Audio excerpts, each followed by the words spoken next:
Hello friends, എല്ലാവർക്കും നമ്മുടെ പുതിയൊരു വീഡിയോയിലേക്ക് സ്വാഗതം. ഇന്ന് നമ്മൾ ഡ്രാഗൺ ഫ്രൂട്ട് വെച്ചിട്ട് നല്ലൊരു ഐസ്ക്രീമിൻ്റെ റെസിപ്പി ആയിട്ടാണ് വന്നിട്ടുള്ളത്. വെറും 3 ഇൻഗ്രീഡിയൻസ് വെച്ചിട്ട് നമുക്ക് നല്ലൊരു ഐസ്ക്രീം ഉണ്ടാക്കാം. അപ്പോൾ എങ്ങനെയാണ് ഈ ഐസ്ക്രീം ഉണ്ടാക്കുക എന്ന് നോക്കിയാലോ. അപ്പോൾ അതിനായിട്ട് ഞാനിവിടെ ഒരു ഡ്രാഗൺ ഫ്രൂട്ട് എടുത്തിട്ടുണ്ട്. അതിൻ്റെ തൊലിയൊക്കെ കളഞ്ഞ് കഷ്ണങ്ങളാക്കി എടുത്തിട്ടുണ്ട്. ഇനി നമുക്ക് ഈ കഷ്ണങ്ങൾ ഒരു ഫോർക്ക് വെച്ചിട്ടോ മാഷർ വെച്ചിട്ടോ ഒന്ന് ഉടച്ചു കൊടുക്കണം. നന്നായിട്ടൊന്ന് ഉടച്ചു കൊടുക്കാം. അപ്പോൾ മിക്സിയിലിട്ടൊന്ന് അരയ്ക്കൊന്നും വേണ്ട, നന്നായിട്ടൊന്ന് ഉടച്ചു കൊടുത്താൽ മതി. ഇപ്പോൾ ഡ്രാഗൺ ഫ്രൂട്ട് ഇവിടെ നന്നായിട്ട് ഉടച്ചെടുത്തിട്ടുണ്ട്. ഇനി നമുക്ക് വിപ്പിംഗ് ക്രീം ഒന്ന് ബീറ്റ് ചെയ്തെടുക്കണം. ഞാനിവിടെ ഒരു പാത്രത്തിലേക്ക് 1 കപ്പ് വിപ്പിംഗ് ക്രീം ഒഴിച്ച് കൊടുത്തിട്ടുണ്ട്. ഇനി നമുക്ക് നന്നായിട്ട് ഹൈ സ്പീഡിലിട്ട് 1 മിനിറ്റ് ഒന്ന് നന്നായിട്ട് ബീറ്റ് ചെയ്തെടുക്കാം. അപ്പോൾ കേക്കിൻ്റെ പോലെ വല്ലാണ്ട് സ്റ്റിഫായിട്ട് വരേണ്ട ആവശ്യമില്ല.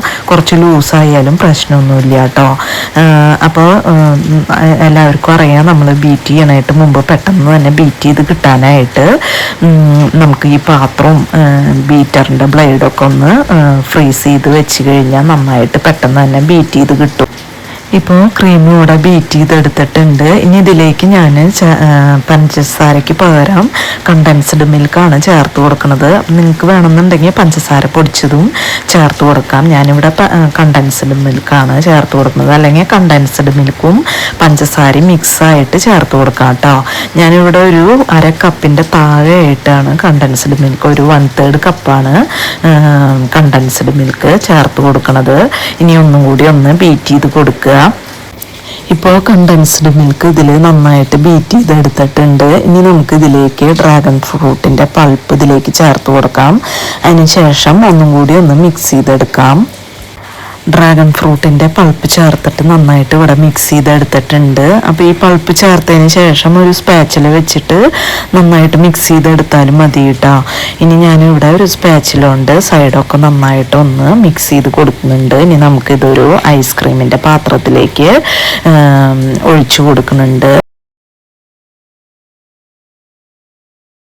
ഇനി ഈ പാത്രം നന്നായിട്ടൊന്ന് തട്ടി കൊടുക്കുന്നുണ്ട്. അതിനുശേഷം ഇതിൻ്റെ മുകളിലേക്ക് കുറച്ച് ഡ്രാഗൺ ഫ്രൂട്ടിൻ്റെ പീസസ് ഞാൻ ഇട്ട് കൊടുക്കുന്നുണ്ട്. നല്ലൊരു ഭംഗിക്കും ഒന്ന് നമുക്ക് കടിക്കാനും വേണ്ടിയിട്ട് ഞാൻ ഇട്ട് കൊടുക്കുന്നുണ്ട്. ഇനി നമുക്കിത് മൂടി വെച്ചിട്ട് നമുക്ക് ഒരു 8 മണിക്കൂറോ അല്ലെങ്കിൽ ഓവർനൈറ്റോ ഇതൊന്ന് ഫ്രീസ് ചെയ്യാനായിട്ട് വെക്കാം. അപ്പോഴേക്കും നമ്മുടെ ഐസ്ക്രീം ഇവിടെ നന്നായിട്ട് സെറ്റായിട്ട് വരും.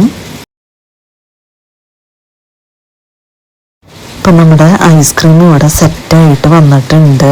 അപ്പോൾ നമുക്കിത് ഒരു പാത്രത്തിലേക്ക് ഞാൻ എടുത്ത് വെച്ചിട്ടുണ്ട്. അപ്പോൾ നല്ല കളർഫുള്ളായിട്ടുള്ള അതേസമയം ടേസ്റ്റി ആയിട്ടുള്ള ഒരു ഐസ്ക്രീമാണിത്. അപ്പോൾ നമുക്ക് യാതൊരു വിധ കളറൊന്നും ചേർക്കാണ്ടുള്ള അടിപൊളി ഡ്രാഗൺ ഫ്രൂട്ട് ഐസ്ക്രീം ഇവിടെ റെഡി ആയിട്ടുണ്ട്. അപ്പോൾ നിങ്ങളെല്ലാവരും ഇതൊന്ന് ട്രൈ ചെയ്ത് നോക്കണം കേട്ടോ.